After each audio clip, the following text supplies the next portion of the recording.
Digwit YouTube, conas. I just wanted to make this video to kind of give my opinion on a documentary that was aired on Channel 4 last night called Don't Look Down.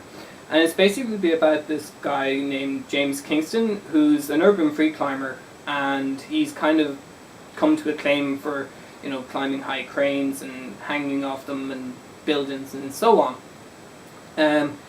In the documentary, he was featured doing stunts and climbing on cranes in the UK, and then he went to meet another free climber in the Ukraine, and he climbed a bridge, subsequently got arrested for it. He suspended a guy from his hand on top of the bridge, and yeah, it was a really, really good documentary, and I did really enjoy it, and I could quite relate to his story and how he got into parkour and urban free climbing and so on. And I did send him a tweet saying that I hope this doesn't have the same effect as the Jump documentaries. For anyone who doesn't know what they are, they're Jump Britain and Jump London. You can find them on Google, I think, and it's basically the same kind of thing but for parkour. And they were made back in the early 2000s, I think. And so yeah, my 101, my opinion is, I got started in parkour because I had nothing else to do. I saw the Jump Britain and Jump London documentaries, got hooked on it, and after a year or two of kind of forgetting about it and coming back to it, I eventually got into it, and I really made some really good friends, found a sport that I really like, and it all went from there. In my opinion, urban free climbing is kind of a natural byproduct of that. Sometimes people want to get to an obstacle that they might never have tried before. They might want to get onto a roof or something, and climbing is a natural necessity, you know. Okay, a little bit of my history with that as well. I was arrested for trespassing in Dublin, and it wasn't really that we were arrested for being up on the roof. We were arrested because they thought we had interfered with a car in the area, and we were spotted coming down from the roof, and they just put 2 and 2 together and got 5. I'm not slagging the Gardaí, but anyway. So we went, we were cautioned. I, being the only one 18 at the time, was the one that was said, look, you can be charged for this, you're responsible for them. And I was like, yeah, okay, fine. So they let me, in the end they let me away with a caution, and I walked out of the police station. My friends, their parents had to come and get them. So that's a little bit of my history. I've been doing parkour for, well, when I stopped I was doing it for about 6 years. I'm trying to get back into it at the moment. Okay, my opinion on the documentary. I thought it was very well shot and very well edited, so that it gave his perspective and how he feels about what he does. I thought that was done very well. When it came down to expressing his history and what got him started, you know, he dropped out of school, he was unemployed, he was at home, he was bored doing nothing. I can relate to that a lot because for the last 5 years of my education, I missed a fair amount of school for one reason or another. So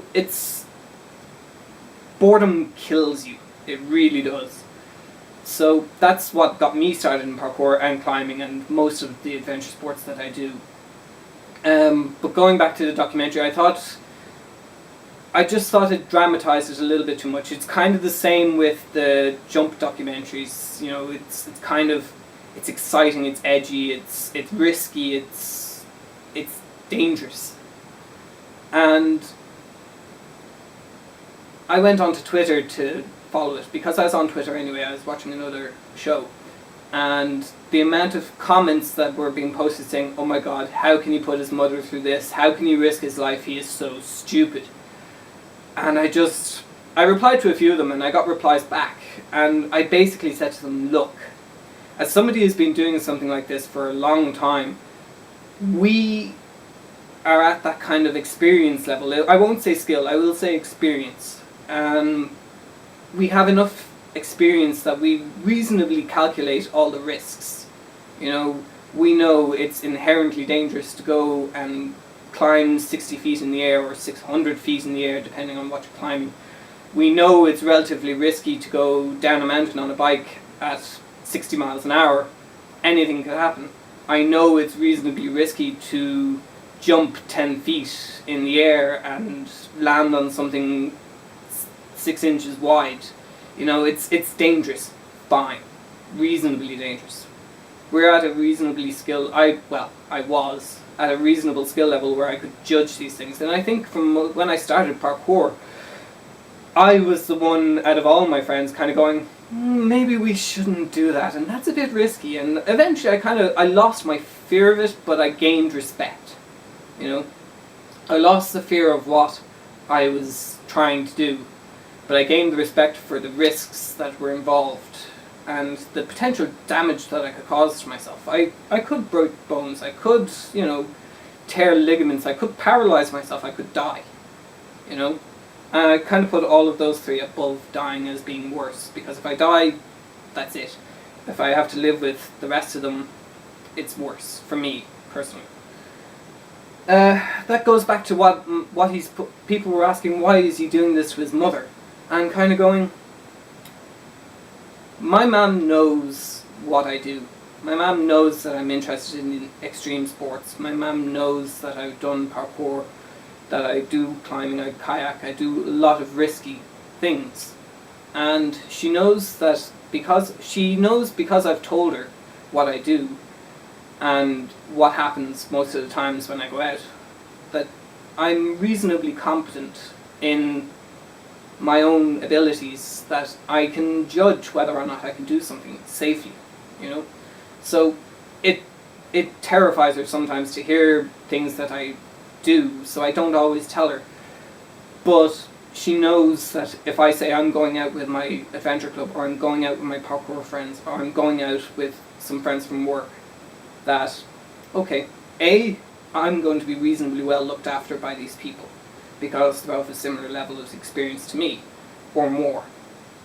I'm reasonably competent in what I'm doing, so she's reasonably certain that I'm going to look after myself.